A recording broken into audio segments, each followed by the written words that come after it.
The other, you talked about the seniors and how Yeah. difficult it was for, especially with property taxes there. We talked about healthcare. Let's talk about education. Let's talk about the students in Yeah. 59A. Yeah. What do the parents and students think about education? What do you think about education? What do I think? I think that education, right now, the problem is it's not going anywhere. It's not getting better. It's not getting terribly worse, but it's certainly not getting better. But we keep putting more money into it. I have 4 kids, 3 of which are in school in Minneapolis, and they come home they don't get grades. They get numbers. They get 1s, 2s, and 3s all the way through grammar school. They don't get grades. Are they allowed to not use the red pen? Is that one of those schools? It's the teachers I've talked to in there are surprisingly good with the, not going under the crazy no competition rules. Most of our and everything. teachers are very good. I think a lot of our teachers are good, but quite honestly, I think teachers' unions, I think just need to be dismantled, just torn down, because they're not interested in education. They're not interested in kids doing well. They're there to get teachers more money, more benefits, and whatnot, which is the job of the union. But now education's all about the teachers' union. So we have schools that underperform constantly. Why aren't we doing a voucher system? Why aren't we saying my kid is worth $8,000 to your school? Okay, he's got a big check right over his head. And if I like your school, I send my kid to your school and you get the $8,000. And all of a sudden these schools have to do a job. They have to actually perform.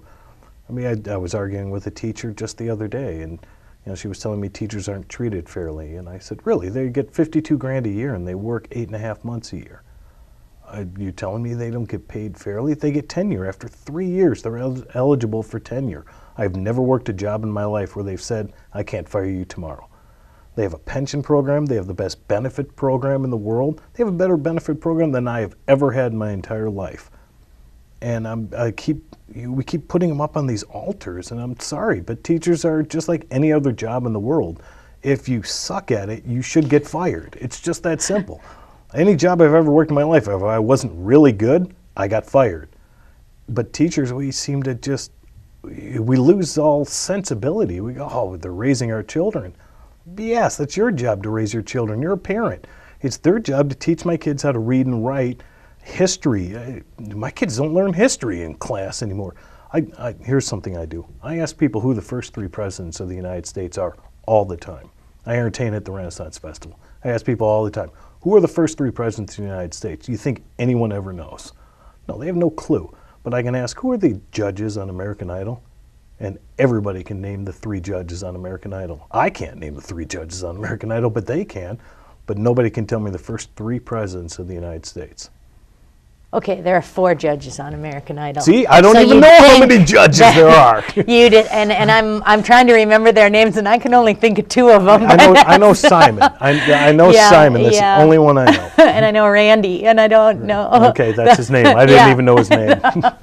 But it's so true. People know what's going on American Idol, and it's absolutely amazing. In fact, if I remember right, President Obama and Michelle Obama are going to be on American Idol coming up in the next week or 2. Oh, joy. Thank goodness we have a president that can get into pop culture more than politics. Exactly. Yeah, I think he's a nice guy, but I don't want a nice guy running the job. I've never had a boss that was a nice guy. No, and I think what we're seeing and what people are realizing is the liberal policies are failing policies. Yeah. They don't work. Yeah. We would have been out of this recession long ago if not for some of the spending and ridiculous policies that have been put in place. You just have to let things fail. Right. That's the natural evolution of things. There's not a lot of icebox salesmen out there anymore, are there?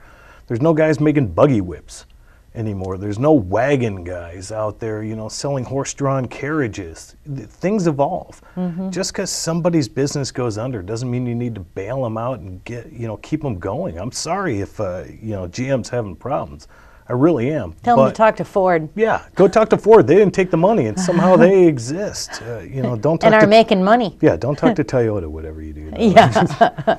But you got to let these places fail. It's the problem I see. You would have thought after President Bush came up with his TARP idea that you would have thought, I hoped that when the Democrats took over that they would get it. They Yeah. would understand it was a bad idea. But what did they do? No. They took the same policies and multiplied it times 5 or 10 and thought it was a good idea. And then you look at the people in Minnesota and you say, hello, people that we elected in Minnesota. Do you see what's happening on the federal level? Why are you following along the same line? But we've got a really nice baseball stadium downtown right now. And we're going to have a really nice football stadium soon, too. You know what? I am the biggest Vikings fan in the world. Me too. My children are not allowed to talk to me during football. It's the only time of the year that my children are not allowed to be around me because Daddy is watching football. But if they say, build us a stadium or we're leaving, I'm sorry, see ya. San Diego you go, or Los Angeles, or wherever you go. Yeah. I'm not going to pay for it. It's ridiculous. Well, the good news for you is after you get elected, you won't have to worry about voting for or against the stadium next year because they'll have already passed it this year. Yeah, exactly. They'll shove it through this. If anybody thinks that stadium isn't coming, they're nuts. It's insane. We spend money on the most ridiculous things. Yeah, it's priorities. Here's what set me off, Sue, okay? The city of Minneapolis spent $650,000 building 5 drinking fountains. Oh, yes. For the parks. $650,000 for 5 drinking fountains. We're not talking Caesar's Palace water fountains. Yeah. 5 drinking fountains. For $650,000, I will personally sit in the park and feed people water from a spoon. I mean, it's just ridiculous. And now they found $12 million in a rainy day fund. Yeah. That's not your money.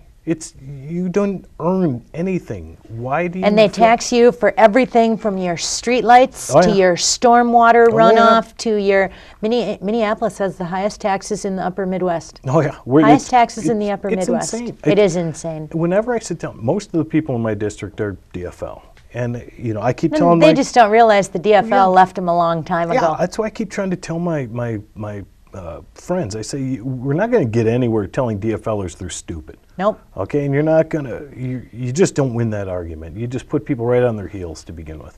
What you need to do is just sit down and explain everything and go, do we agree? And more times I find people agree with me. They're going to say yes. Yeah, break down their water bill. Show them the taxes on their water bill. Show them the taxes on their phone bill. Show them the taxes on their electric bill, their gas bill. Then have them pull out their property tax. Then have them pull out their income tax. Their paycheck. Yeah, have them add up their sales tax that they spend when they go to the store and buy things.